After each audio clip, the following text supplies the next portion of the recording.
UP की 80 सीटों पर चुनाव दिलचस्प होता जा रहा है। अखिलेश यादव रोजाना पत्ते खोलते जा रहे हैं, लेकिन बीजेपी अभी सिर्फ मुद्दों को हवा दे रही है। अखिलेश यादव अपनी एनर्जी कांग्रेस को साइड करने में लगा रहे हैं, तो योगी अयोध्या, मथुरा, काशी में धर्मार्थ और मोदी की गारंटी के लाभार्थियों का डेटाबेस तैयार कर रहे हैं।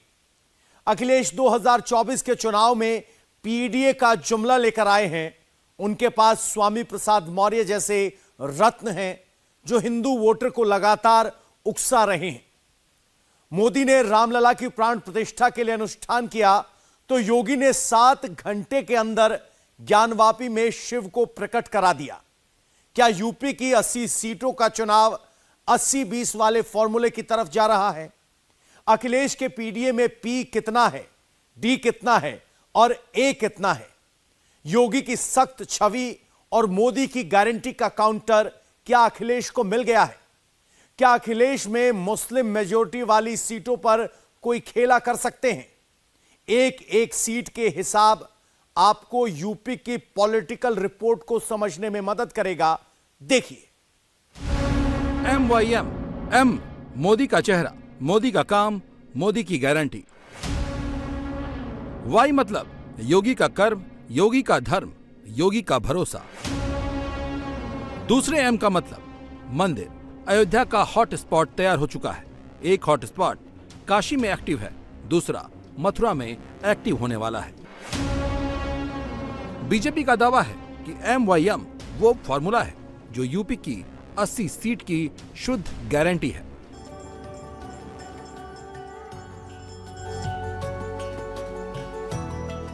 अयोध्या में राम मंदिर का भव्य समारोह चल ही रहा है कि अब काशी से ये तस्वीर आई। कोर्ट ने व्यास जी के तहखाने में पूजा का अधिकार हिंदुओं को सौंप दिया। अधिकार मिलने के साथ ही वहां पूजा पाठ शुरू हो गया और ये मैसेज फिर से गया है कि इसके पहले सारी समस्या मुस्लिम वोट के लिए की गई थी और अब निराकरण मोदी योगी ने किया है। ये संदेश क्यों गया वो भी जान लीजिए।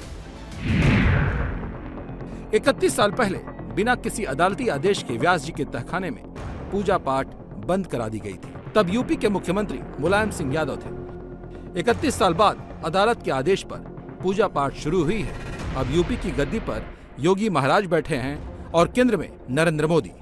समाजवादी पार्टी का चरित्र आपको मैं याद दिला दूं। 1990 में सपा की सरकार थी। निहत्थे राम भक्तों की हत्या की अपराधी। 1993 में बाबा विश्वनाथ की ईसा स्थान पे केशव प्रसाद मौर्य एक शिव भक्त के रूप में दर्शन करता था और उसको बंद करवाने का काम अनैतिक तरीके से किया गया। माननीय न्यायालय ने निर्णय दिया, स्वागत करता हूं। 2013 प्रयागराज का कुंभ था। उस कुंभ के दौरान श्री अखिलेश यादव जी मुख्यमंत्री थे। मोहम्मद आजम खान उस समय के नगर विकास मंत्री थे। भगदड़ मची, सैकड़ों हमारे तीर्थयात्री मारे गए। तुष्टीकरण की इतनी घटिया राजनीति समाजवादी पार्टी को समाप्तवादी पार्टी बनाएगी।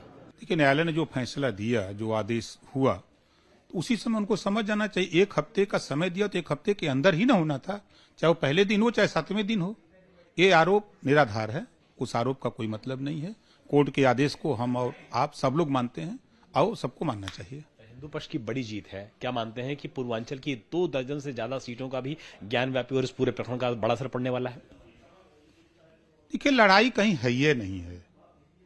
हिंदू मुसलमान वोट देने जा रहा है, हिंदू की बात आप कर रहे हैं। ईसाई जैन फारसी वोट देने जा रहा है मोदी जी को। पूरे के पूरे लोग एक स्वर से, हम तो गांव में सुन रहे हैं कि जो राम को लाए हैं हम उनको दिल्ली में ले आएंगे, ये नारा लग रहा है। अखिलेश पीडीए का झुंझुना दिखा रहे हैं और बीजेपी वाले पूजा रुकवाने को मुलायम सरकार का काम बता रहे हैं और सनातन को जगा रहे हैं। और सवाल है कि इससे होगा क्या? जब काशी का सनातनी जगेगा तो पूर्वांचल की 26 लोकसभा सीटों पर डायरेक्ट असर करेगा। लोकसभा चुनाव 2014 और 2019 को लेकर बात की जाए तो 2014 में बीजेपी को यहां से 23 सीटों पर जीत हासिल हुई थी। वहीं उनकी सहयोगी अपना दल 2 सीटों पर जीती थी। इस तरह से एनडीए ने 26 में से 25 सीटों पर फतह हासिल की, जबकि 1 सीट पर सपा को जीत मिली। 2019 में बीजेपी के खिलाफ सपा बसपा ने मिलकर चुनाव लड़ा, जिसका असर इस इलाके में देखने को मिला। 2019 में पूर्वांचल की 26 लोकसभा सीटों में से बीजेपी को 17 सीटों पर ही जीत दर्ज हुई। अपना दल एस को 2 सीटें मिली, 6 सीटें बीएसपी को मिली, 1 सीट एसपी को आजमगढ़ की मिली, लेकिन उसे उपचुनाव में बीजेपी ने हथिया लिया। मोदी की गारंटी और योगी के काम के साथ जब जय श्री राम और हर हर महादेव का एक साथ उद्घोष होगा तो सनातन वोट कैसे उमड़ेगा, ये आप समझ सकते हैं। बात सिर्फ पूर्वांचल की नहीं, पश्चिम की जिन वोटों पर अखिलेश को उम्मीद दिख रही है, उस उम्मीद को भी मथुरा वृंदावन की भक्ति को जगाकर मोदी ने लगभग खत्म कर दिया है। यूपी में इंडिया अलायंस मोदी को हराने की बात तो कर रही है, लेकिन अभी तक गठबंधन ही तैयार नहीं कर पाई। गठबंधन को लेकर पेच ही पेच है।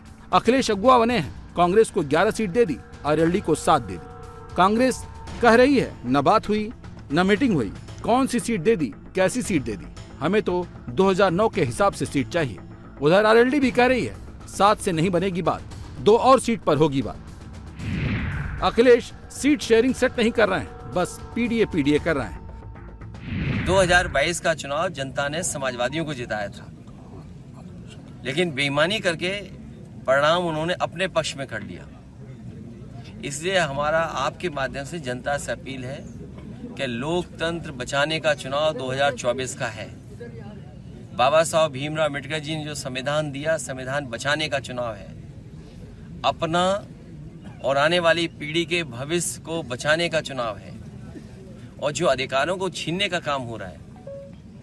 आज किसी संस्था में जो संविधान हमें हक और सम्मान देता है, उस हिसाब से सम्मान किसी को नहीं मिल रहा। इसलिए आने वाले समय में पीडीए ही एनडीए को हराएगा, पीडीए ही भारतीय जनता पार्टी का सफाया करेगा। सवाल तो यह है, पीडीए काम तभी करेगा जब गठबंधन मिलकर मोदी से लड़ेगा। फिलहाल अभी सीट फाइनल नहीं है और अभी तक कंफ्यूजन दिख रहा है। समाजवादी पार्टी के नेताओं की कहें तो कांग्रेस में सीरियसनेस ही नहीं दिख रही। रही बात पीडीए की, तो पीडीए के आंकड़े कह रहे हैं पीडीए तो मोदी का एनडीए ले उड़ा और इस बार एमवाईएम से टक्कर है। पीडीए का पी यानी पिछड़ों की बात करें तो 2014 में 53% कुर्मी और कोयरी ने कमल का निशान चुना, तो 2019 में ये आंकड़ा सीधे 83% पर पहुंच गया। 2014 में 61% अन्य ओबीसी बीजेपी के साथ खड़ी नजर आई। 2019 में अन्य यादव जातियों का भरोसा बढ़ा और वोट शेयर का ग्राफ 72% पर पहुंच गया। बस पिछड़ी जाति में यादव ही अखिलेश के साथ रहा। 14 में 27% यादव बीजेपी के पाले में थे। 19 में यह आंकड़ा थोड़ा घटा और यह आंकड़ा 23% हो गया। पीडीए का डी मतलब दलित। 2014 में 18% जाटव बीजेपी के साथ था। 2019 में यह आंकड़ा 17% हो गया। 2014 में 45% गैर जाटव एससी ने बीजेपी को वोट किया। 2019 में यह बढ़कर 48% हो गया। रही बात पीडीए की ए की, तो 2014 में 10% मुसलमानों ने मोदी को वोट किया। 2019 में 8% ने मोदी पर फिर से भरोसा किया। देखिए, मैं बहुत पहले से, जब से गठबंधन विरोधियों का बना है, विपक्षियों का, तभी से मैंने एक दोहा बनाया 2 लाइन का कि विपक्षियों ने ठाना है 24 में मोदी जी को प्रधानमंत्री बनाना है। कुछ लोग सट के करेंगे, कुछ लोग हट के करेंगे। तो सट के करने वाले सट गए, जो गठबंधन बनाने की शुरुआत की है वो तो सट गए। अब हट के करने वाले लोग परेशान हैं कि जल्दी हमको भी फुर्सत मिल जाए, हम भी ओपन हो करके हम मोदी जी का सहयोग करने लगे। उस काम में समाजवादी पार्टी लगी है। यानी कि कांग्रेस के साथ उसका जो गठबंधन है वो खाली दिखावा है एक तरीके से। समाजवादी पार्टी चाहती है कि कांग्रेस पार्टी अनाउंस करे कि हमारा गठबंधन का सपा से नहीं है। सपा ये सोचती है कि हमारे ऊपर आरोप न लगे, लेकिन उसको ये नहीं पता है कि पूरा देश जान रहा है कि कांग्रेस मजबूत होगी तो समाजवादी पार्टी कमजोर होगी, भारतीय जनता पार्टी ताकत में रहेगी तो समाजवादी पार्टी मजबूत रहेगी। इस नाते समाजवादी पार्टी हमेशा चाहती है कि भारतीय जनता पार्टी का सहयोग करें और भारतीय जनता पार्टी मजबूत रहे। सच्चाई तो यह है कि इंडिया अलायंस के गठबंधन में बड़ी मुश्किल है और सीट का सबसे बड़ा पेच तो अखिलेश ने अपने हिसाब से सीटें देकर फंसा दिया है और बीजेपी के मोदी योगी और मंदिर वाले फार्मूले का जवाब कोई नहीं है। सवाल है, जब इतना कंफ्यूजन है तो कांग्रेस क्या कर रही है? मैं तो कह रहा हूँ ना कि इंडिया गठबंधन का पैड उस पर तो लगा नहीं है। ये अभी एक पार्टी की सूची है, कल हमारी पार्टी भी जारी कर सकती है, परसों कोई और भी जारी कर सकता है, हो सकता है इसे बसपा आ जाए। वो भी अपना कुछ जारी करे। तो ये बेसिकली उम्मीद है अभी आप लोगों को बसपा आ सकती है। ये राजनीति में संभावनाएं तो रहती हैं। कोई भी राजनीति आप देखेंगे, जो गठबंधन की राजनीति होती है उसमें बहुत हार्ड बार्गेनिंग होती है। ऐसा नहीं किसी भी अपने यहाँ हो रहा है, कांग्रेस में हो रहा है। आप भाजपा में देखिए तो वहाँ बहुत सारे जो पार्टनर्स हैं, हमको याद है जब शिवसेना उनके साथ होती तो एक एक सीट पे उनके अलग अलग दावे हुआ करते थे। तो ये एक बहुत नेचुरल प्रोसेस है, ये कोई बहुत आश्चर्य की बात नहीं है, ना कोई बहुत बड़ी खबर है ये। नहीं, खबर तो बड़ी नहीं है, लेकिन मान लीजिए कि अगर आप लोग गठबंधन में हैं और वो अलग अपनी प्रत्याशी सूची ला रहे हैं, आप अपनी अलग सूची ला रहे हैं, तो ये दिक्कत नहीं है समन्वय के हिसाब से? तमाम लोग अपनी सूची लाएंगे, लेकिन फाइनल तो ही माना जाएगा ना जो इंडिया गठबंधन के तीनों चारों नेता तय करेंगे। नेक्स्ट कब आप लोग बैठ रहे हैं साथ में कि एक कंबाइंड सूची जारी कर दी है? अभी होगी। दरअसल क्या है कि उत्तर प्रदेश कांग्रेस की अभी जो प्रायोरिटी है वो 14 तारीख से राहुल गांधी जी की यात्रा आने जा रही है। 10 दिनों 11 दिनों की यात्रा है, तो अभी सब लोग उसमें लगे हुए हैं। दरअसल कांग्रेस को लग रहा है कि राहुल की यात्रा यूपी में आएगी तो नया माहौल बन जाएगा, समाजवादी पार्टी पर सीट को लेकर दबाव भी बढ़ जाएगा। इसीलिए वो डिसीजन नहीं ले रही है, क्योंकि वो 2009 के फॉर्मूले से 21 सीट मांग रही थी। अखिलेश ने सिर्फ 11 सीट पकड़ा दी और 16 अपने प्रत्याशियों का ऐलान कर दिया। मामला तब और फंस गया जब इनमें से कई सीट पर कांग्रेस पहले से दावा कर रही थी। इसमें 6 सीट ऐसी हैं जिस पर कांग्रेस का बड़ा दावा है। खीरी से अजय कुमार मिश्रा बीजेपी के टिकट पर चुनाव जीते थे।